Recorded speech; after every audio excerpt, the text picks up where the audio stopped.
What's going on, everybody? Welcome to the live today. Good to see you. I am your host, Pete Altieri. I'm also known as the creator of chaos in the writing world. So, creating all kinds of chaos here. Doing this live with you. Hopefully, you guys can hear me and everything sounds okay.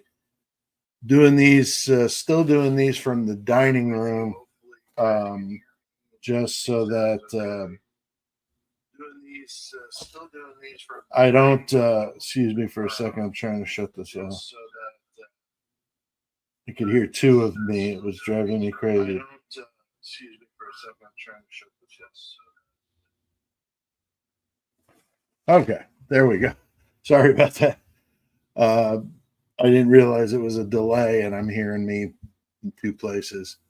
But no, I'm doing these in the dining room only because the studio is still not accessible to me in the wheelchair. So I've got somebody coming to do that here before the podcast starts up again at the end of next month, because I'll be out there with him doing those. So I haven't been out there since I've been home, because I can't really get in there without somebody having to like pick me up in the chair and everything, which is not feasible as big as I am. So with a couple of short ramps, we'll be in business. Need to see what the room situation is like in there now with me. And the table is like an oval shaped table, and so it may need to be turned a little bit to fit to get me in there and sitting behind it. So yeah, there's a little bit of uncertainty with the studio, but easy fixes, and I'll be anxious to get back in there because it's just such a cool vibe in that studio, doing these lives, doing the recording of the videos that I do, the 666 seconds and those, and in the podcast. So I've been there quite a bit. So not being in there is strange, but yeah, so we're doing this here, talking some Idaho 4 today. I mean, my gosh, there's so much going on. And if you're like me, I mean, I'm flipping around and I'm seeing like one after the other content creators doing these videos, which is great. I think it's good. I think competition is good. I think if there was only a couple of good creators out there, then it'd be boring. I mean, they wouldn't have any incentive to do better, and you'd just be watching some bland stuff. But you got people like really going all out, and that's cool. I think that's great. I welcome it, and I'm glad you chose me to be one of the ones that you follow. I think that's really cool. I do follow quite a few, some more than others, but I've just seen a lot of content on the Idaho 4 here lately with all the documents coming out and all this stuff. It's just been insane. So I'm going to make sure I go over some ground rules here. I mean, with my lives, we don't have problems with drama. No drama here. Don't want it. Won't tolerate it. I mean, if we're seeing it, you're gone. So none of that. And that's what's nice. We don't have to put up with that stuff, because every community's got that kind of element going on, but I just don't need it, and will do the best I can to keep it out of here.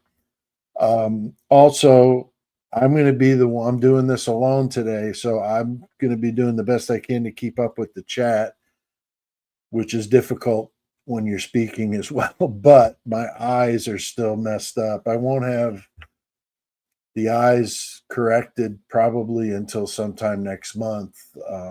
I've got to see the eye surgeon to do the cataracts surgery. So once that's done, then it'll be like old eagle eye here. I'll be able to see them really easy. But right now, it's a struggle to see those as small as they are. So, and that goes pretty quick. We don't have a huge crowd here yet, but if we do get a bigger audience, then it'll be hopping in there. But hey, that's fine. I don't mind doing these for smaller groups. I mean, hey, you guys are here just the same as if we had, 1,000 people here. So I'm going to do the best I can to keep you entertained and informed. And if there's anything you want to add, I mean, that's what's nice about the lives. I see that, AR is here in the chat, apparently. Catherine S. in the chat. And Catherine, your books are on the way. According to the slip, you'll have a Monday. So thank you for the order. That was very nice of Catherine to do that. And speaking of that, I've got one of my novels. This one's called Deeper Than Dead. And it's an illustrated novel, which is kind of different because every chapter has an illustration in it. So it's not like a graphic novel like that. It's a novel, but there's 10 different chapters, 10 different graphics, plus the book cover. It's really a cool book, but they all come with bookmarks. I always have the bookmark coinciding with the book, and I'll sign it for you. And I'm going to give one of these away at the end. So if you're interested, it's horror, but it's not like hack and slash or any of that kind of thing. But it's good. Now, I'm going to tell you one thing about the book, and you'll need to know this at the end to enter the contest. In the book, the main character is sentenced to 99 years. Remember that, 99 years in Deeper Than Dead, which is an underground prison that is obviously somewhat supernatural, but it's like I use a lot of heaven and hell analogies with real characters. It's pretty interesting. It's definitely different than anything I've ever written, but it's a good one, and it's part one. I'm writing a series. This is the first one. So check it out. Stick around to the end. If you don't get one, you can go on my website, PeteAltieri.com. I've got them. These are black and white. The 6x9 size is black and white. The 8.5 by 11, the bigger ones, those are full color. So the drawings, the art, it looks amazing in that. And you'll see that, Catherine, when you get the book. But that's the deluxe copy. Those are a little more expensive. But I did both just in case not everybody wants to spend the extra dough. So I do my best to keep the costs down. And while you're there, pick up a Murder Metal Mayhem t-shirt. Show everybody on the block how cool you actually are listening and watching Murder Metal Mayhem. So very cool. Let's see here. Just like I said, be nice to each other, be cool. I'm going to do the best I can to respond to as many questions and comments as I can. I already starred one person's comment, which was really good, that I want to read and put up on the screen at some point here as we go through this. So if you have something like that and I catch it, I'll throw it in there and then we'll do it later. So don't get frustrated if I don't answer right away, because like I said, I can't see real well, and I'm going to be doing the best that I can here. But I get a lot of people ask me about my health and what's going on and wishing me the best, and you guys are really amazing. I truly appreciate that. Everything is still moving forward. Every week I go to the wound center so they can deal with the wound on my leg where the amputation was. And then the wound on my lower back for where I had the necrotizing fasciitis surgery and drama. So I've got two different wounds. Both are healing very well. The one on my back is just about healed up. And the one on my leg, there's just two small, like 1-inch size marks where you can see where it still's got to heal. But other than that, it's completely healed up. Doesn't hurt.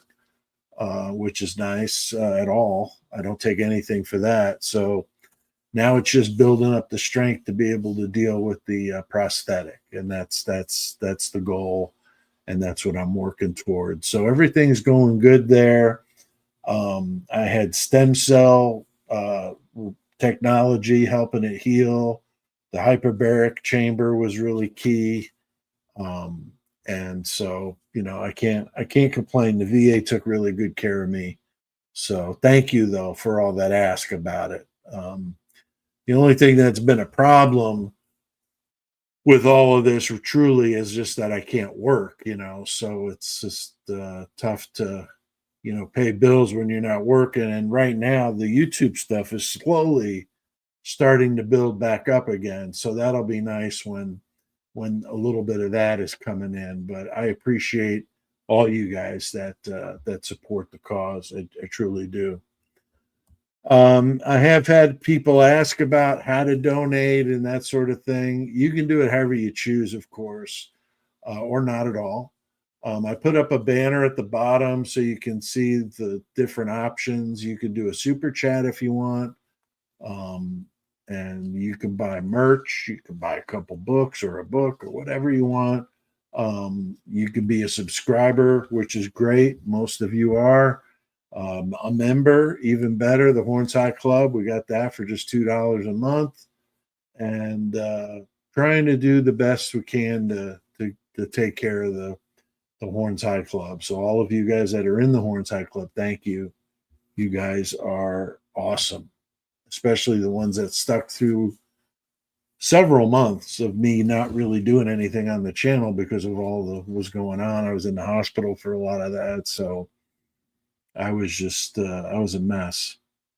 But if if anyone thinks that doing lives means that you're making a killing doing this, I can definitely tell you that's not the case. Last week, the one I did, I had a good turnout, but I just didn't make anything. I made $6. So it was about 90. It was 90 minutes, a little over 90 minutes. I spent at least a half hour preparing for it. And that's not counting, making the thumbnail and setting it all up and StreamYard and all that. So you're talking like $2 an hour or something. And that's not why I do it. And the only reason I brought it up, it was kind of funny that it was just $6 because I remember those Venmo payments, the $6 Venmo payments. It made me think of that. But all right. Well, I've got a few different things I want to talk about. The beauty of doing these lives is that you guys can somebody's super chat. Oh, thank you very much. That's Lone Wolf. Very cool. Thank you, Lone Wolf, for the $4.99 or pound super chat. I appreciate that very much. That's really cool. You guys are that do those are just great. So thank you. But yeah, so that's so I've got some topics here to go over, but you guys can chime in with ideas, things you want to bring up. And since I'm just thinking of this now, let's bring up the question earlier. Right before we started, I caught this one and I wanted to save it because I thought it was a good way to open it up. You got coffee cake there. Now that's making me hungry. Coffee cake, that icon, that avatar there that you got. So thanks for doing that. But I know as an Italian dude that doesn't take much to get me hungry, but that looks good. But coffee cake's got a really good question here or comment. If there is no body cam footage of them finding the sheath, then I'm not, I think it's BS. I want to see receipts. I'm with you, coffee cake. I think that's a very good, very, very smart of you to say, because every other case I could think of. I mean, think about, I used the Alex Murdoch case because that was a recent one, a huge case. Just as big, if not, about the same as Idaho 4, right? And there was all kinds of body cam footage, 3 different interviews he did with the police. There was all kinds of that going on, so you saw all sorts of, him answering questions that were asked of him, what kinds of questions they were asking him. There was so much of it. The 911 call, the body cam footage when the cop showed up at his house. I mean, everything. They show it all. So I'm just with you there, that if there's no pictures, I mean, I don't believe anything in this. I mean, I'm telling you, the more time I spend with the Idaho 4, the more frustrated I get. And I love it. I mean, I love true crime, and I know a lot of you guys do as well. And I think this case is by far the most interesting, because every bit of information that comes out, it's like 10 more important questions are opened up. And it's like never ends, it just keep having more and more questions. And what's also so frustrating is that with just a few key players in this story, and I call it a story only because it is a story, it's a news story. So I've had people get hung up on me saying story because I'm a writer. No, I don't mean it like that. It's real. I'm just saying that in this story, you've got all kinds of things that will make you go down rabbit holes, and watching video footage of a street light for 8 hours, that kind of stuff, because people go crazy over it, and you guys are among the group that are into that stuff, and that's cool. I'm into it too. I just don't go quite to the degree that some might with it, but I do love it. So this case has got it all. And if they could just pull in, though, a few of these characters we talk about and just sit them in a room and make them talk. And I know that legally, you just can't go doing that. But my gosh, I mean, what a bunch of drama you could save by just getting the damn truth out of these kids. I say kids just because I'm older, but I know they're not kids, they're adults. I it's just frustrating. You just want to grab them around the neck, like, just tell the truth, or just tell us what's going on, these just burning questions, like the whole, what did Maddie tell Adam, I mean, who knows what she told him, does it have anything to do with this incident? I don't know. I don't know, but I was looking at a picture of him, Adam Lauda, and his eyebrows look pretty bushy to me. And he's a basketball player. Didn't in her the most recent info we got, that said he looked like had a build of a basketball player. Adam was an all-state basketball player. He was a fitness major. So maybe it was Adam and the bushy eyebrows in the hallway. I don't know. Now, she did say he was around 6 foot, and Adam's like 6'5", so probably not mistaken for a 6 foot guy. But nonetheless, this bushy eyebrow thing has just got me just out of my mind, because what an ambiguous thing to latch yourself onto. I mean, if anything in the courtroom is just going to put a huge wrench in there, having, no reasonable doubt, that's it. I mean, you got your eyewitness that the best she's got is he had an eyebrow. Don't even know if there were two. So maybe everybody with two eyebrows is exempt from being accused of doing this. And that she thinks he was white, but she doesn't know why she thought that. I mean, are you kidding me? I mean, that's totally ridiculous. I mean, what good is that? What percent of the population, male population, has bushy eyebrows? And what constitutes bushy eyebrows? Because you know what I think when it comes to bushy eyebrows, And if you've been following this case a lot, you know who I'm talking about. Out there on the Banfield body cam, the guy that comes into view talking to the cops, and he's got a couple beers and all that. That dude looks like a Groucho Marx costume was on. That's how bushy his eyebrows are. So maybe he was the guy in the bushy eyebrow. I don't know. But he was coming from that direction, ironically, coming from the King Roadhouse, crossing the Banfield, going to the frat houses. So it makes you wonder, right? I mean, I'm not accusing him of anything. I'm just saying, I mean, that guy had the most bushy eyebrows I've ever seen in my entire life. So if somebody was to make the notation that the eyebrows were so bushy that she was just overtaken by not being able to pick up any other physical trait other than about my height, a little taller, basketball build, and one bushy eyebrow, and that's all she's got. Now, what percent of the population around that college campus would fit that description? And how in the world are you going to say that that's Brian Koberger? I mean, that is straight up ridiculous.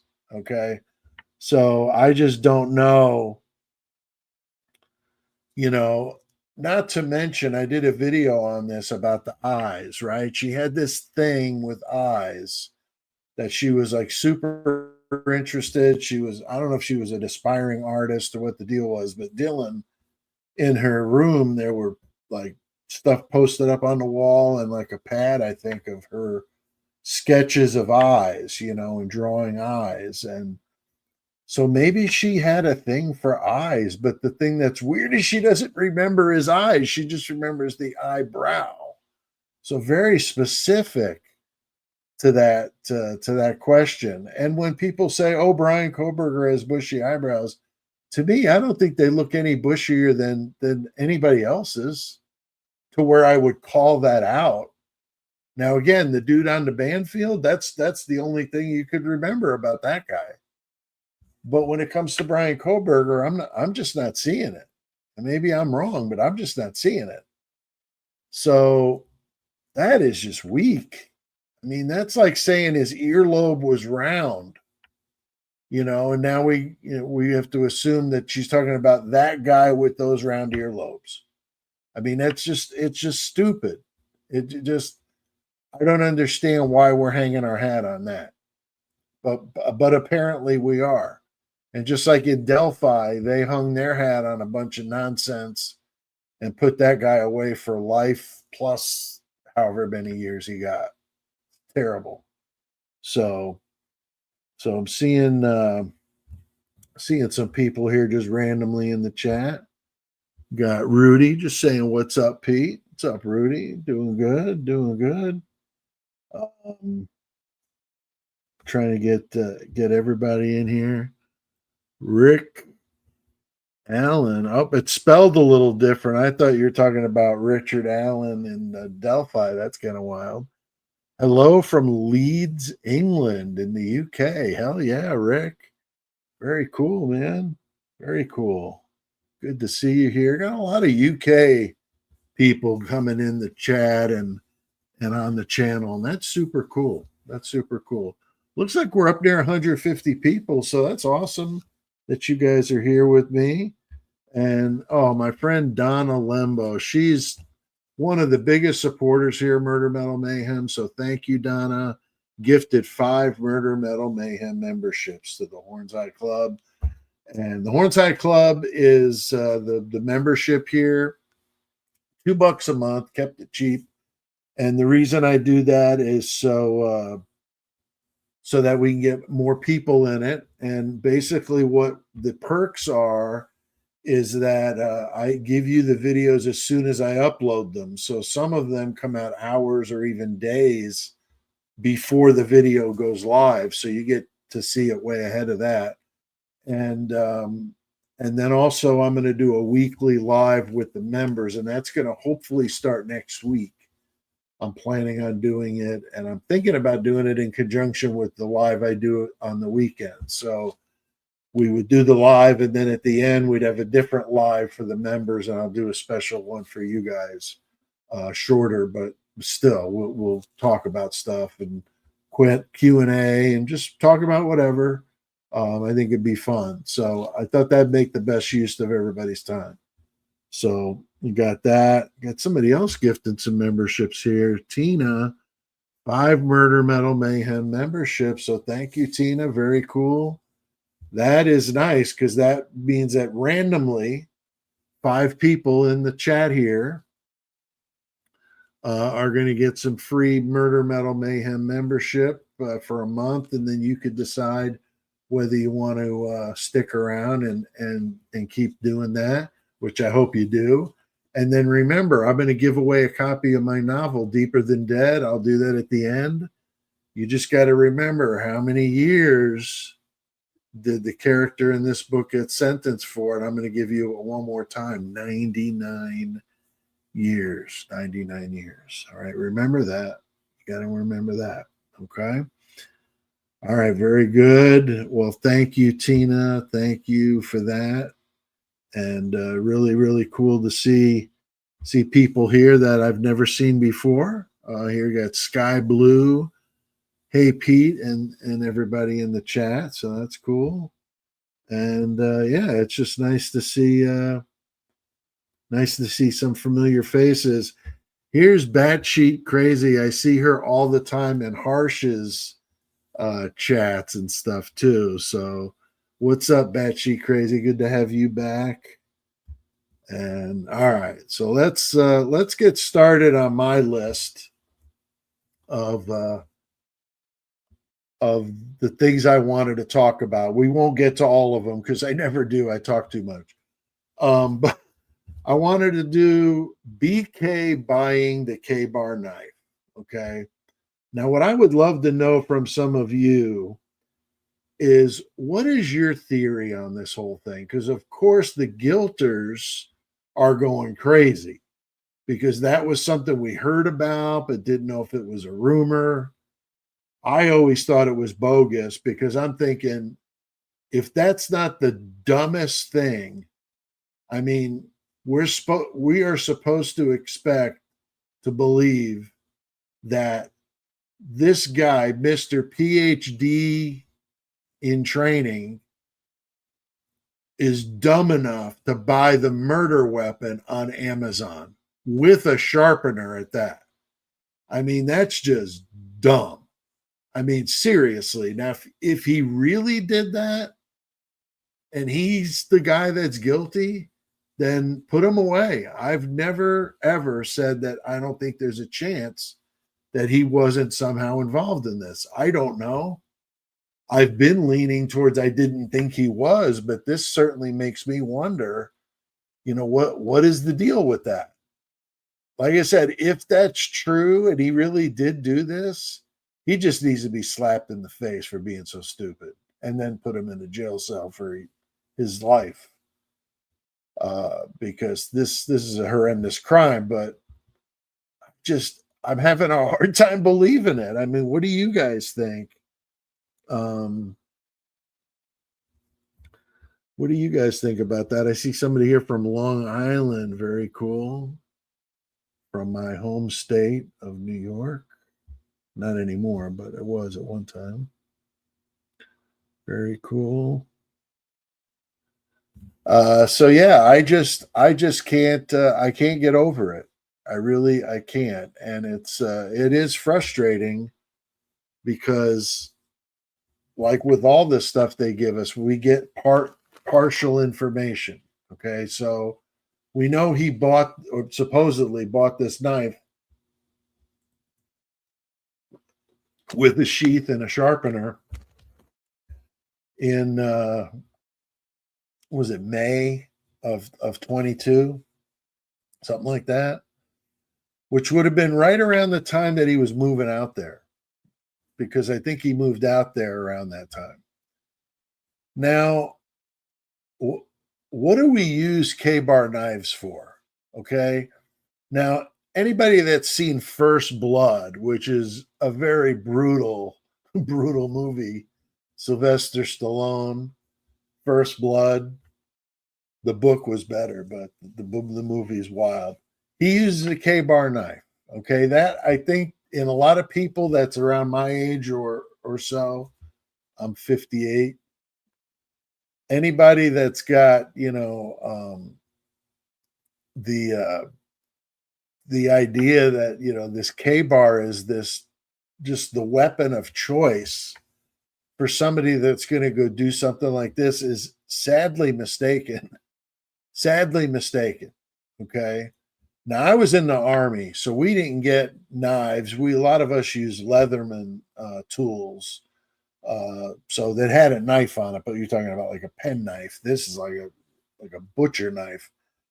But as far as I know, the Marines used it, and people that hunt and fish and do outdoorsy stuff use it to clear small areas of brush, cutting down like a small tree limb, cutting rope, cleaning fish or game or whatever you're, doing with it, that kind of stuff. Okay. Not going out and doing this. Okay. I've also heard that the blade tends to dull very quickly. So is that why he bought the sharpener so that he could stop in between, victims and sharpen the blade a little bit? I mean, come on. So I just don't know. And then, the idea that the sheath would have been off a belt and just being carried into the scene. I mean, that's just a dumb idea. And I don't know if that was truly a setup. That's kind of a dumb thing to put the evidence on, because you don't walk into anywhere with a knife without putting it in its sheath and carrying it on your belt. I mean, that's the whole point of the sheath. Got the thing on the back that you feed your belt through and you put it on your hip, and that's always there. And that's how it's worn. It's not brought in with the sheath and you're holding it in your hand like a birthday present. I mean, that's just ridiculous. That's just totally ridiculous. So again, all the stupid, ridiculous nonsense, about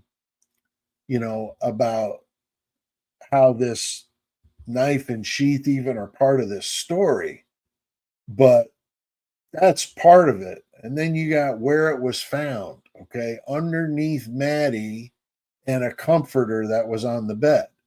Okay, so it's not right out in the open, which would kind of lend itself to, he dropped it in the scuffle. So now it's like underneath her. So now I wonder, was it there all the time? Like, is it hers? I mean, how do we know that Maddie didn't own one? I mean, we're talking about Idaho, for Christ's sake. I mean, the guy, Brian, comes from Western Pennsylvania, okay? Western Pennsylvania is renowned for hunting and fishing and outdoor life. People from out there, that's their jam. So there would be no concern at all of a guy like that who liked the outdoors, knows he's moving to Washington State and wants to do some hiking and maybe some camping and stuff, looking at the stars and things he liked to do. That would be the perfect person to buy a K-bar for using it for utility reasons. I know Lucky from Unfiltered Lucky has said before we did lives together that he's got a K-bar. He's a big outdoors guy, and that's why he's got it, for the utility purposes of it. So to think that just because somebody bought a knife that you saw in a movie in the 80s is using it, or on a video game, is picking that among all the other knives out there in the world to go do this quadruple homicide. You're out of your mind. Okay. In my opinion, you're just out of your mind. So I know that we can agree to disagree, but I'm just not seeing this weapon in this scenario. It's bulky. You're uptight and close and personal. on a bed fighting somebody and with blankets and stuff, there's no way you'd want to be dealing with a K-bar. You'd want to use something smaller, something you could handle easier. So I'm just not seeing it. I'm just not seeing it. And if he was wearing it, then why did he take the sheath off? That just doesn't make any sense. The only thing I ever thought that the sheath would ever come away from him that made sense to me was the idea that maybe he changed there out of the bloody clothes, and that's when the sheath came off. But if that were the case, the sheath wouldn't be under the victim in the blanket. It would be on top of it or on the floor. So that didn't add up to me. But that was the one thing I thought could possibly explain why in the world that sheath would be on the bed under the victim in a blanket. And I'm just not seeing it. So, but I mean, the fact that he bought the knife to me doesn't throw up any alarms, but it just sucks because everything since this case broke has been all about this sheath, the sheath, the sheath, the sheath. Well, first of all, before we even take a step further, do we even know if this weapon was the murder weapon? We don't know. Haven't heard anything about the wounds. We know they can measure the wounds. They can tell what direction it came from, the velocity behind it, all of those different elements that would make this much more telling than just saying we found this sheath with no knife in it. Because, like I said, how do we know that Maddie didn't have one for protection? Maybe her boyfriend gave it to her and knew he was going to be out of town and said, "Hey, I'm going to be out of town. Why don't you keep this knife with you in the room?" And she had it there. And maybe that's how it ended up on her bed underneath her and under the comforter. Maybe she picked it up and the person knocked it out of her hand and then cleaned it up with the rest of whatever they cleaned up. I don't know. Maybe Brett Payne's got it on his mantle. I have no idea. Okay. But what I do know is that putting a sheath and claiming that it was, contaminated, or I'm sorry, contained DNA from your suspect is very, very suspicious. Okay. And I have done multiple videos. If you're interested in this subject about the DNA, because I'm not a scientist by any means, I am a high school graduate. That's it. Okay. I got a little bit of college in me, but not much. I didn't like it and I left. So I'm not some scientist, but I break it down in very simple terms. Okay. And what little DNA they have on that sheath is absolutely absurd. Okay. There's not enough in the sample they found to make it a legitimate sample. Okay. There's like 18%, I think I figured, of the amount of DNA on that knife sheath that they would require for it to become a legitimate sample. So it shouldn't even be looked at anyway. It's completely bogus. And then the way that they used the IgG was bogus as well, because they were using it like they shouldn't have been using it and getting a hold of records that weren't intended for the law enforcement to ever see. So that's a whole argument for another day. But this evidence on this knife sheath is shaky at best. Shaky at best, 18% of the necessary volume of DNA on that sheath. So how in the world are you going to say that that's solid evidence? Okay. So now he's got a bushy eyebrow. We think he's white. He's got a slender, like basketball player like build. And he we think that this is our guy. We think that this is our guy. That's just ridiculous. It's just ridiculous. So I'm just not buying it. I'm just not. What do you guys think? We get some comments here from you.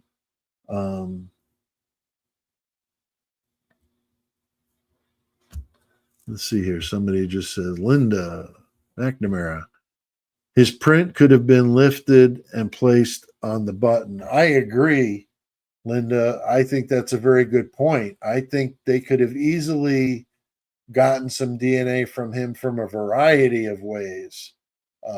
They could have tailed him and picked up a cup or something he threw away, but then they would have had more.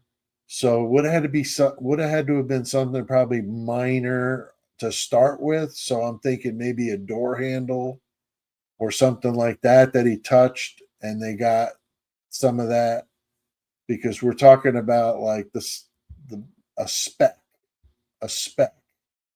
of DNA. We're talking very little here.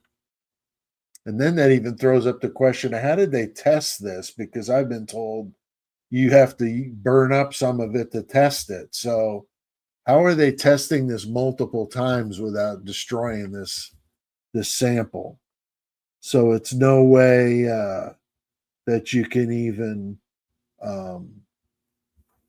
know that it's that person. It's just, it doesn't make any sense. Doesn't make any sense. So trying to see the time here. Okay, so we're about 40 minutes or so. I'm going to stop it at about 90. So if you're curious how long we're going to go for, that's my plan.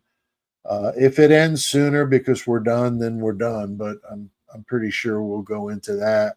But see here, we're getting up near 200 people. So very cool. Again, trying to figure which works best, Saturdays or Sundays, to do these. It may alternate, or it may just be depending on what I got going on in the weekend. Which now that spring is here, thankfully, gosh, we'll be doing more stuff outside, I'm sure, and so I'll have to just kind of juggle it. But I plan on doing one live on the weekend. It just depends on which day. But I like this time of the day because it gives you a chance to, do what you got to do and get, home or wherever you want to be to watch it. And then you have time afterward to eat dinner and do your Saturday night or Sunday night stuff. So that's kind of my plan. But see here, somebody else had something about the DNA. There is no usable DNA sample left for further testing. So yeah, that's what I thought, that they used it up when they sampled it, so it's not even, can't even be retested or anything. So very convenient, isn't it, to do to do that. So that is all they got. I mean, this stuff with the white car, I mean, that's just completely ridiculous. We talked about, I think, that a little bit last week. I was saying that I've never seen so many Hyundai Elantras, white Hyundai Elantras in my life. I mean, it was ridiculous. And then that night you had all sorts of them buzzing around. So how are you going to say that's the same car? I'm not believing it. I know there's some that do. And if that's you, that's cool. We can agree to disagree. I'm just saying, I don't see that as being something that, you could definitively say it was him, because you can't see a license plate. You can't see him. There's no like distinguishing, body damage or a sticker, like a unit, like some sort of bumper sticker or something that you could say, oh, it's the same one. I just don't know how you would do that. All right. So I'm trying to see here if anybody else has, this one, yeah, Banfield is definitely a huge issue of mine as well. Eyes on Heaven. I know I've seen you in these lives and in my comments before, so thank you so much for all your awesome support. I appreciate it very much. Yeah, Banfield is a huge one. I did a true crime deep cuts, which is a longer video. I did one about an hour long. I did one on the Banfield, just the Banfield. I play some of it. I talk about it. Get really deep in the Banfield and the frat boy stuff in that. So if you're interested, I'll try to remember to add the link to the description. But if you go to the Murder Metal Mayhem channel and the playlists there's a True Crime Deep Cuts one, and you look, and there'll be one for the that in the description, so you can pick which one you want to watch. But it's interesting because the Banfield to me is a very, very interesting piece of video, because I believe that the crimes happen, and especially in light of these text messages. I mean, as much as nonsense is included in those, we do have what appears to be um, the time that it happened, which I think was from about 5 minutes to four until about 4:15, 4:30, between 4:20, 4:30, somewhere in there is when I think that this probably happened. I had been thinking it was closer to three, but that doesn't totally jive with everything. So I think that makes sense to me, based on what different things I'm trying to soak in. But whatever the case may be, that was the time that the Banfield video was being shot. Now, the Banfield, if you're not familiar, is a patch of ground they used to use for band practice, or maybe they still do, for like parades and stuff. And it separates the King Road house and the houses in that neighborhood. There's a road, and then the Banfield, which is huge. And then on the other side of the Banfield are the frat houses and stuff. Okay. So when you watch the Banfield video, then you can really go down rabbit holes with this. And if you're new to the Idaho 4 case and you don't know much about Banfield, go check it out. There's a lot of good stuff there. I'll touch on a few of them now. But there's those kids that the cops, so the cops that are there are Moscow cops. They're driving an unmarked, like Ford Fiesta car, or electric car or something like that. So it's not a cop car there. And the car is parked right near that fire hydrant on the road that separates the King Road house from the Banfield. That's important later. And the cops are there, and they are supposed to be doing some sort of like alcohol, to cut down on the underage alcohol drinkers. Okay. And so they stopped these three kids. Okay. And they're all underage. And one of them, ironically, was like arrested, and I don't think he's been charged yet, or sentenced yet or anything. But one of those three kids, which is crazy, murdered his stepfather, and it was like a he said it was in self-defense. And so that's kind of weird that he was one of the three that they found wandering the Banfield, and they don't even look drunk. And the cop is giving them all kinds of hassles and writing them up and everything else. And meanwhile, they're just three kids walking across this field. But while the cops are talking to them, the guy with the bushy eyebrows comes into the picture, and he's really whacked out looking. And he's coming from the direction of the King Road house. And then right after they get done talking to him, it's like a little bit, it's like 10 after 3 a.m. on the body cam uh, clock. You see 4 or 5 figures running on the horizon. Like there's a light, because this is, in the middle of the night. There's a light on the other side of where they are. So when they run in front of it, you can see their silhouettes very clearly, but it's from a far distance, but you can clearly see their people running. There's like 4 or 5 of them, and they're running from the King Road house to the frat houses across in the Banfield. So who is that? Who are those people running? Okay. And then after they wrap up their business with these 3 guys in the underage drinking sting that they performed, they get back in the car and then they leave. And the time that they left is around the time when I think that the incident was over with.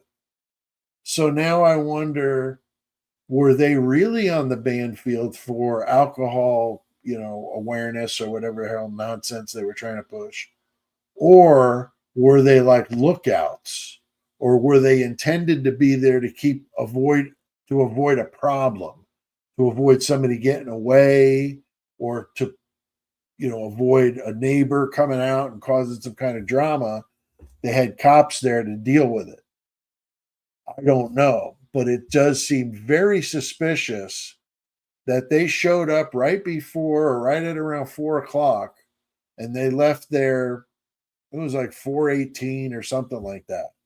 So, and if you remember the 4chan post, this is keep adding. That's what I'm saying with this case. You keep bringing up different things, and you can go down all these different rabbit holes. But the 4chan post that came out only a few days after the crimes happened it was a post on 4chan, so it's all anonymous stuff. But that post claimed all kinds of stuff about what happened. And a lot of people made fun of it. And anybody that took any stock in it is a fool and didn't know what they're talking about. Well, you can call me a fool if you want, but I think that the 4chan post was right. I think the 4chan post told the story, exactly what happened. Exactly what happened. And that's my opinion. Okay. Talked about the frat house and that they had a group of about 4 or 5. I think he said one of them was female. And you could see when they're running, one of them's got like a ponytail.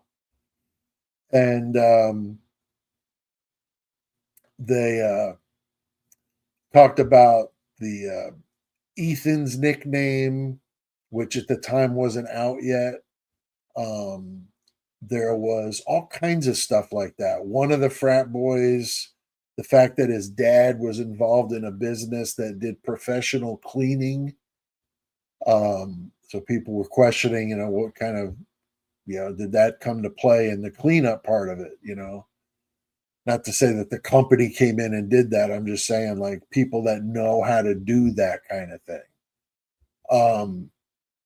There's all kinds of stuff like that that came out as true in the 4chan post. So the 4chan post said it took 19 minutes, and that includes the walk there and back. That's what the 4chan post said. And if you do the math on that Banfield video, when it starts and when it stops, it's at like 19, 20 minutes.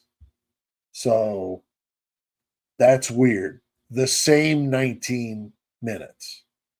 What are the odds of that? That those cops would be there 50 yards from where this happened at the exact same time that it went down and weren't already there for that purpose. Somebody knew what was happening and put them there.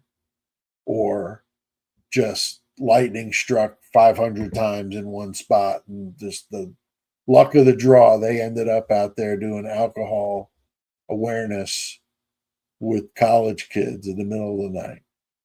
I mean, there's just so much stuff like that in this case. There's so much stuff like that. So, I mean, for all these people that want to say he's guilty,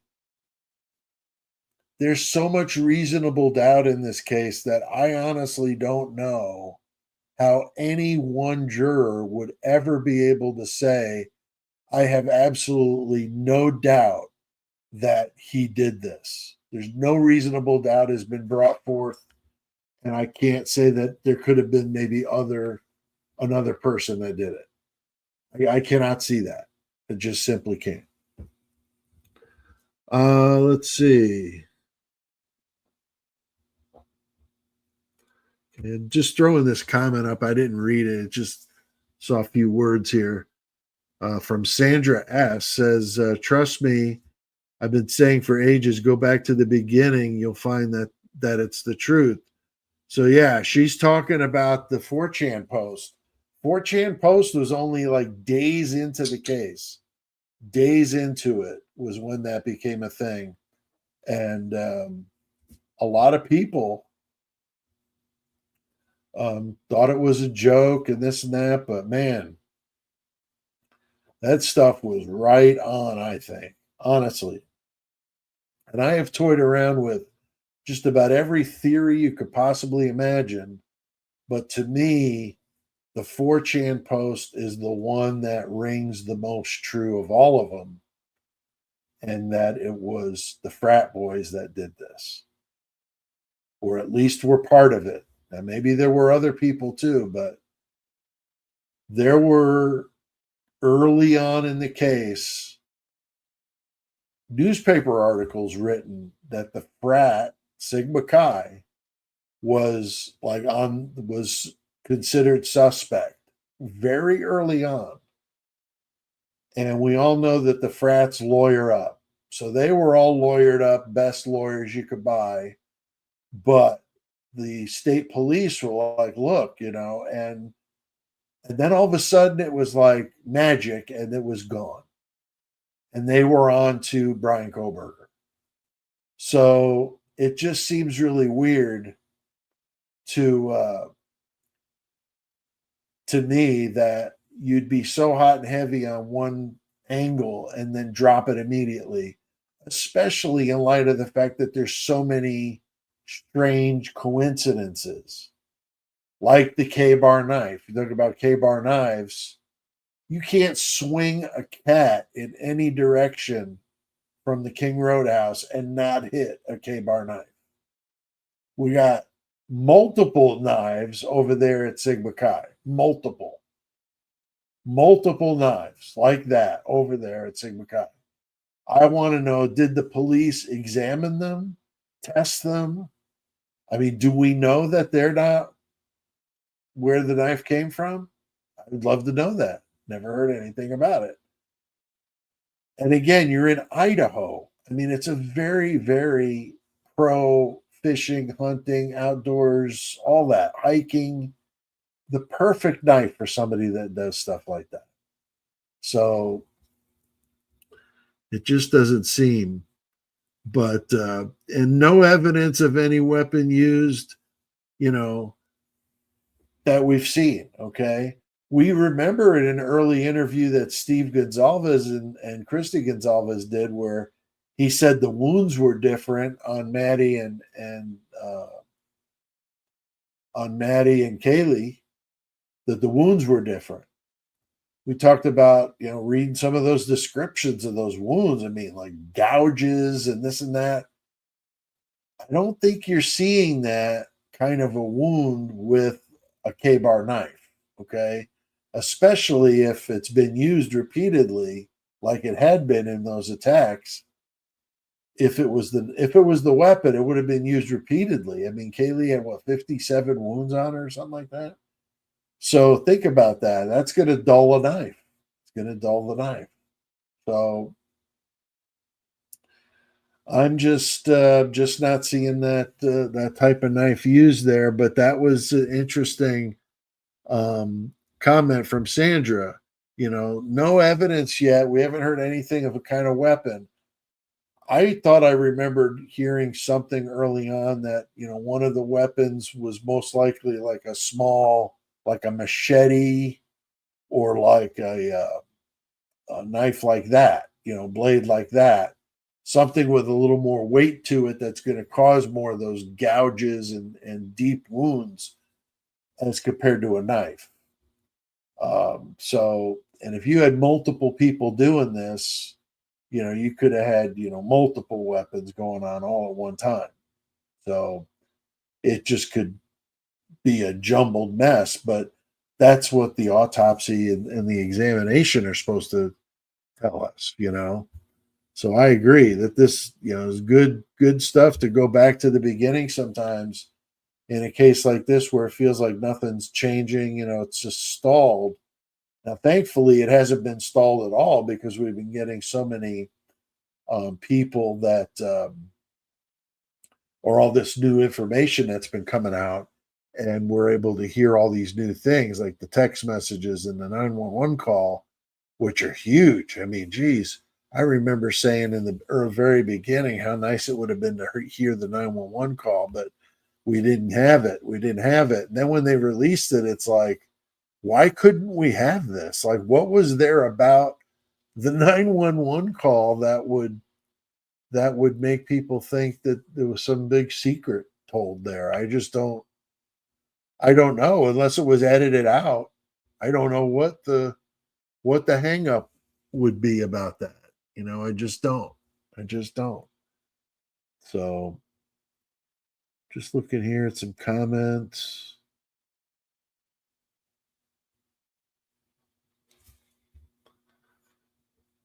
Here I see one making me laugh. There we go. Emotional Lemonade. Sounds like a band from the 70s. Emotional Lemonade says they were making frozen shock phase frappuccinos. That's great. Yeah, they were doing something, right? I mean, it's just totally ridiculous. The frozen shock face thing. How funny is that now? How did that even end up in the PCA? I mean, didn't they realize that this was all going to come out at some point? I mean, what did they think? To me, that's like how a 5-year-old thinks. Like putting something that's going to get you in trouble under the couch so you don't get busted. Well, it's going to get found, and then it's going to be that much worse, So that's what blows my mind with some of this stuff. It's like, what were they thinking when they wrote that PCA? That we would never find out any of this stuff? That maybe they would get him to plead guilty and no trial? I don't know.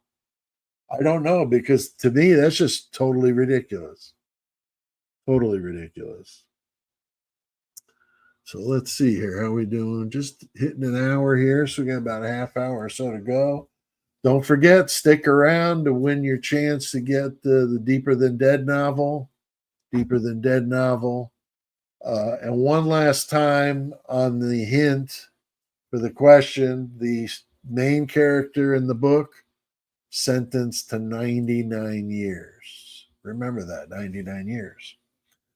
All right. Oh, I see my mom in the chat here. How about that? My mom is in the chat. Nothing like your mom hearing you talk about a quadruple homicide, but my mom is the one that got me into reading all sorts of stuff. She reads all sorts of things, but she she got me hooked on reading, and my uncle was real big into the horror stuff, so I got into that. And then my dad in the true crime thing. So I mean, I've got like multiple sources of influence from my family for why I like true crime. I'm sure all of us have stories like that, right? Things that what got you into true crime. Maybe we'll do that one live. We'll share some stories. I think that might be fun. That might be good to get like AR and Lucky in and do a joint venture and get us to talk about what got us interested in true crime. Now, I interviewed both of those guys back in my early days here on YouTube, and in both of those interviews, I asked them that question of what got you into true crime. So, if you want to know the answer of either of those two guys, what got them into true crime, go watch those interviews I did with them. I did a couple of those. So yeah, seeing familiar faces here, just super cool. Let's see. Let me move on down my list here. So yeah, the K-bar knife to me is not what they're all making it out to be, and I wish we would get some closure on that, find out what exactly this Amazon stuff is they have. And better yet, let's get some sort of autopsy report so we know what weapon caused these injuries, or weapons caused these injuries, because we know it wasn't just one. Okay, we know it was multiple weapons. Okay, so to me that means most likely multiple people. Oh, I see a super chat here. Wow, a $10 super chat from Ronald Dominique. Thank you very much, Ronald. Glad to have. Thank you, Pete. So happy you are back. I'm happy to be back, Ronald.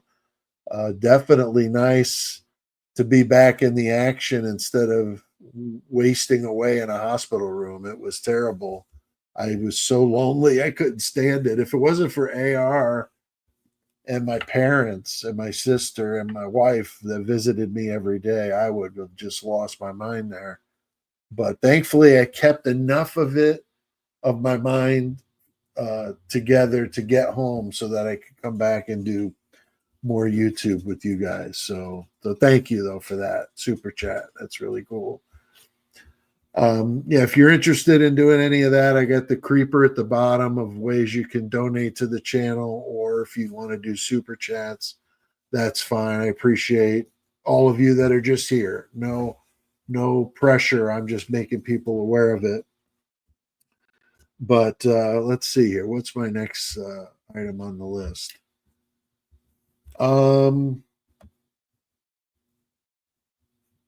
Also, don't forget to like the video. Okay, let's do that now before we forget.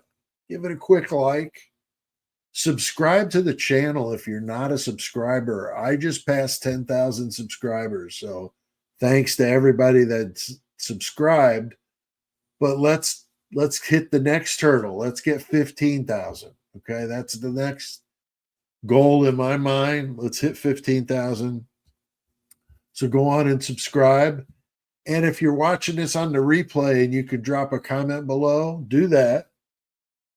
Because as you always hear, it gets out to so many more people when you do that. And it's true. It really does. All right. The next thing on my list here is we get the last like 15, 20 minutes here is, I got another one. Thanks. Wow. You guys are too cool. Wow, a $20 one from Ronald Dominique. Wow, thanks, Ronald. That's more than I could imagine. I really appreciate that. I usually don't get too many of those, so nice to get two for one person. So hell yeah, man. I appreciate it very much. So I wanted to talk about the 911 calls. Okay, there's so much we could talk about, and we'll probably continue this discussion next week because there's no way that we could do it all, but in one 20-minute block of time here. But what we're talking about is the 911 calls, and that all of us that thought that there was more going on than a couple of survivors, barely waking up the morning of the bodies being discovered, and they were completely unaware and all this. And we knew that was bogus. We all knew it was bogus. Then we heard rumors from that journalist that said that the girls were texting back and forth. And those of us that believed that didn't surprise us at all were like, yeah, no crap. I'm sure they were, and everybody else that was defending them were coming to their aid, the chivalrous among us. Though, how dare you pick on those poor little blonde girls? They're women, okay? And whatever, blonde girls, blonde boys shouldn't make a damn bit of difference. But we all know if those were two men in those other apartments, they'd be in prison or in jail right there next to Brian in Boise. All right. So that's just nonsense. Here, too fast for Leo's. My eyes aren't that good. I'm sorry if I mess it up. Gifted 5 Murder Metal Mayhem memberships. So awesome. Thank you very much. And then same person gifted 5 more. So that is super cool. Really appreciate that. That's how we get the word out there to more people. But yeah, so it's very, very cool to get the super chats and stuff. I do appreciate it.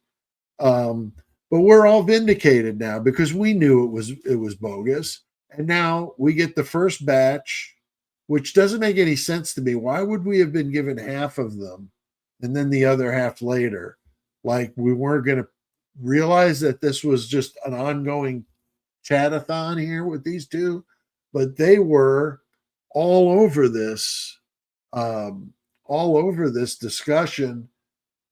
And you saw it in the follow-up information we got that, Bethany and Dylan both were on Snapchat, using Instagram. I mean, you're talking about getting the word out there to all these people early, like 4:30 in the morning early, okay? And they're trying to say that these two were frozen, or Dylan at least, frozen in shock, couldn't move, couldn't do anything for 8 hours. Now all of a sudden is chatting with the world. God knows what she was sending out, okay? And how many people saw what she was sending out. But we know that WSU Mom Kim, she was vindicated, hugely vindicated, because she was the one that said that her daughter was in school and that all these girls were getting these messages early, and there were people that made fun of her and really in poor taste. But I always believed that she was right, and she was right. She was right. They all knew. They all knew at like 4:30 in the morning. Now, maybe not all of them were awake at 4:30 in the morning, but we had heard 8:30 people start showing up at the house.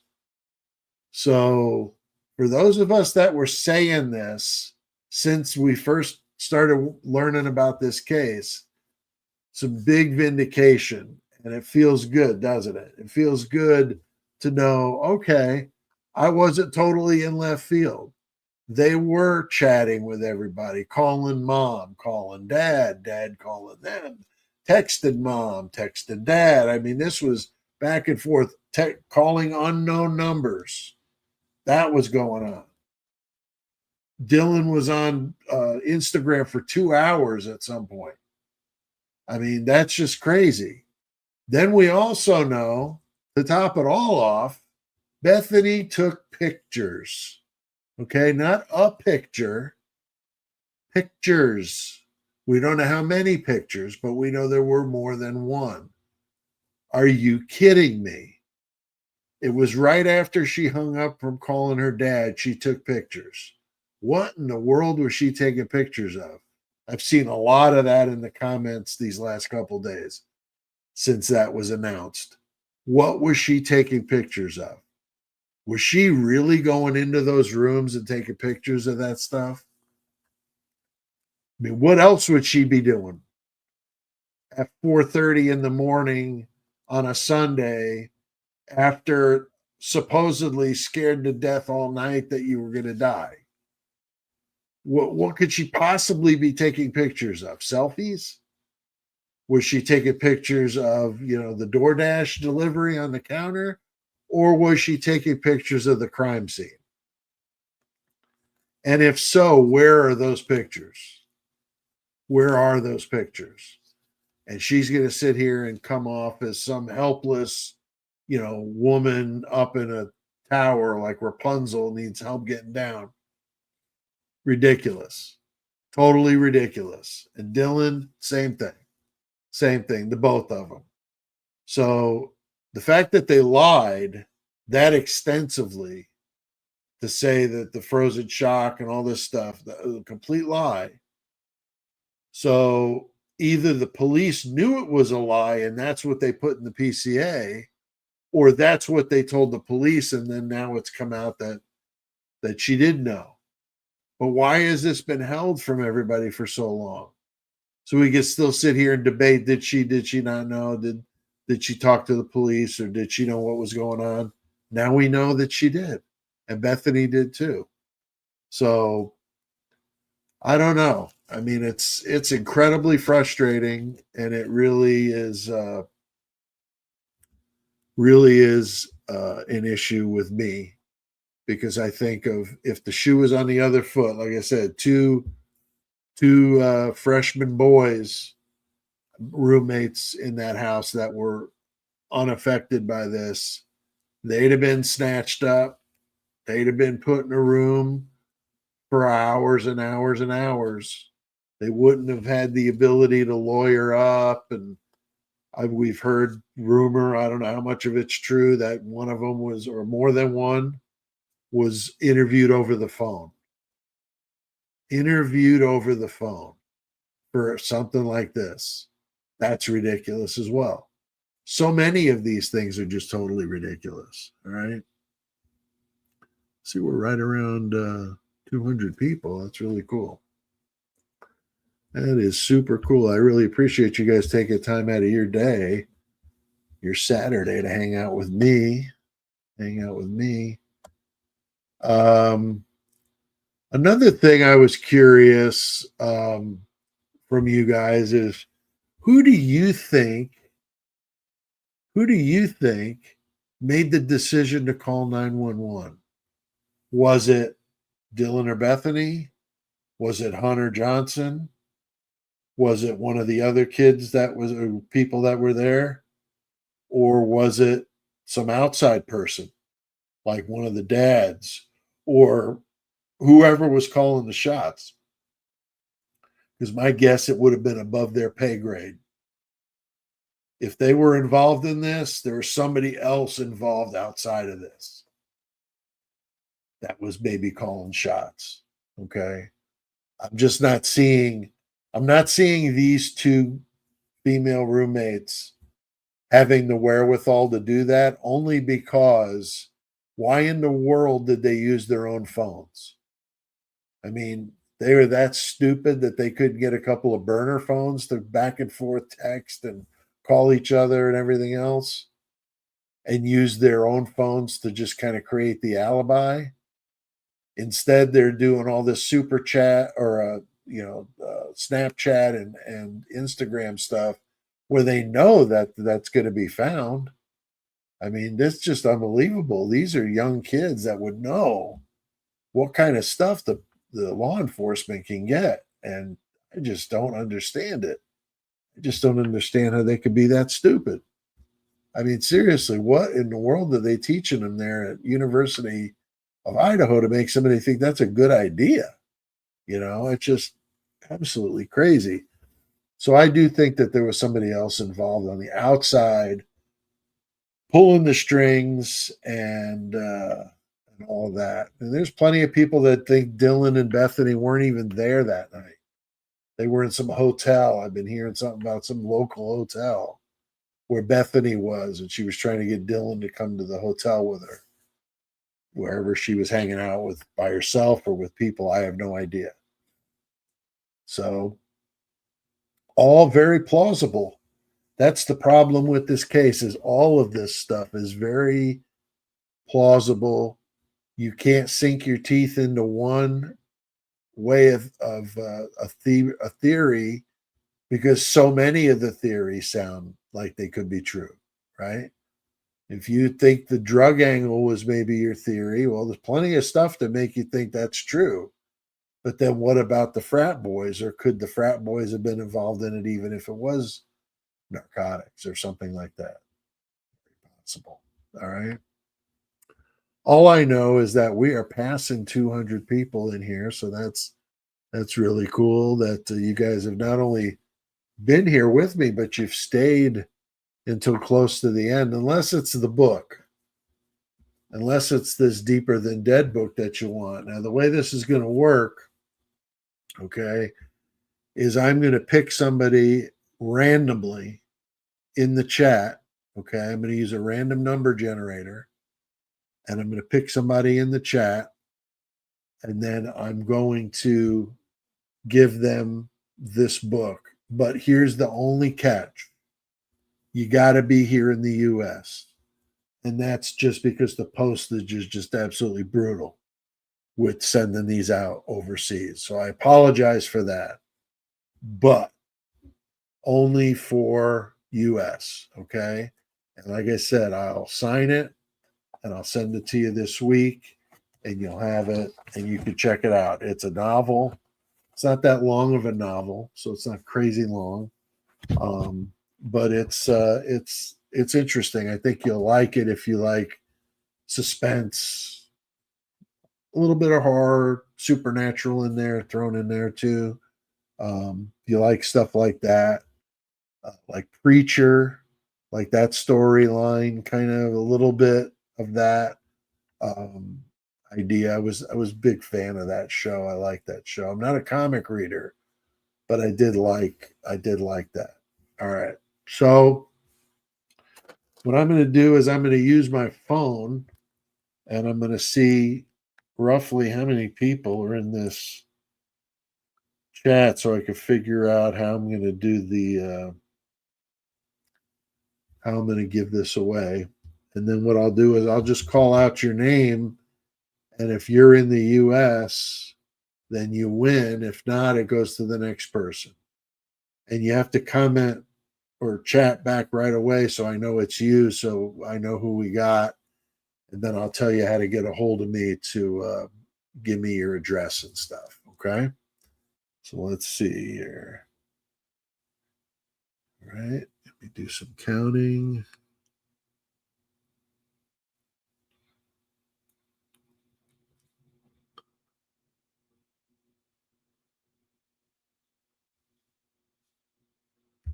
All right. Here's who I found. Here's who's winning this book: Sarah Hudak. Sarah Hudak. You are the winner of the Deeper Than Dead book. So go ahead and drop a comment in the or drop a chat in there, comment in the chat, and let me know that you've heard this. Okay, she got it. Good. All right. So you get a hold of me at pete@murdermetalmayhem.com, Sarah, and I will get you or get your address, and then I'll send you the book. Okay. Very cool. Very cool. All right. As we wind down, let me see if we got any other good questions or anything. Like I said, if you're interested in my books or any of that stuff, I've got free samples at every from every book on my website, petealtieri.com. So if you want to go and I'm trying to find where it's at. Da, da, da.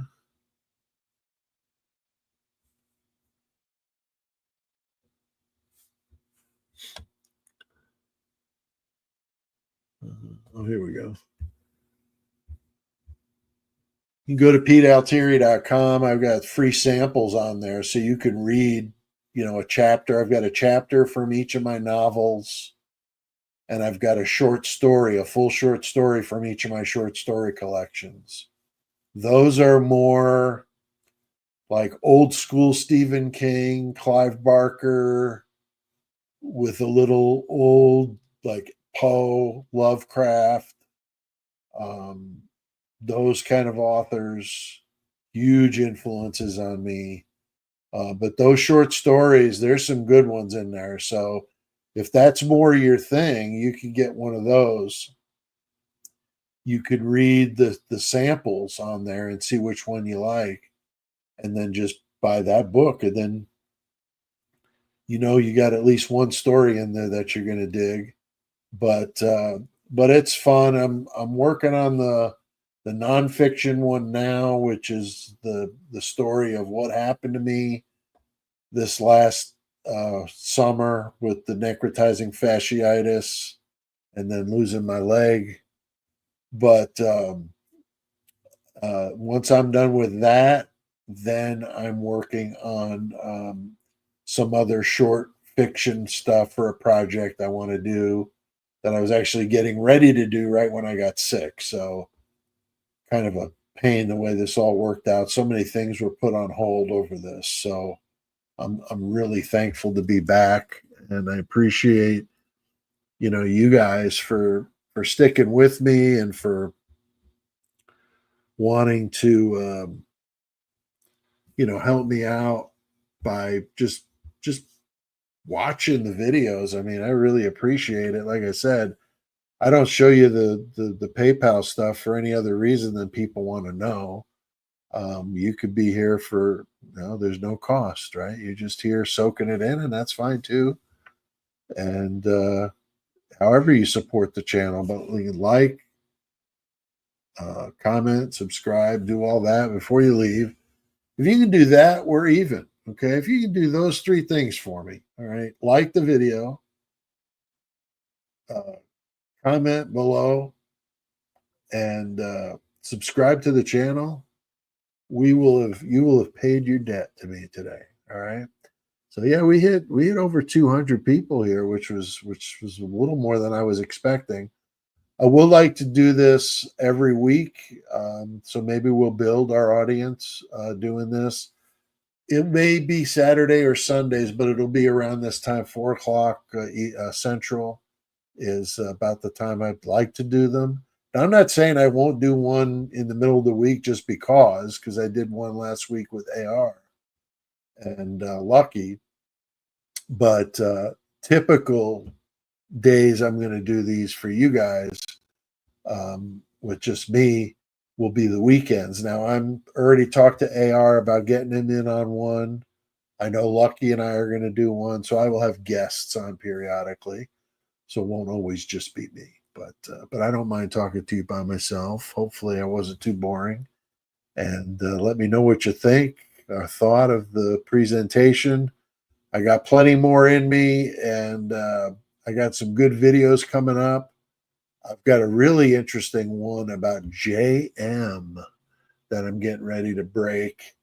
Who was JM and what's symbolic about her communicating with Dylan and Bethany moments before 911 was called? You need to wait for that video because that one's going to drop maybe tonight, maybe tomorrow, but sometime this weekend. I'm dropping that one on you like an atom bomb.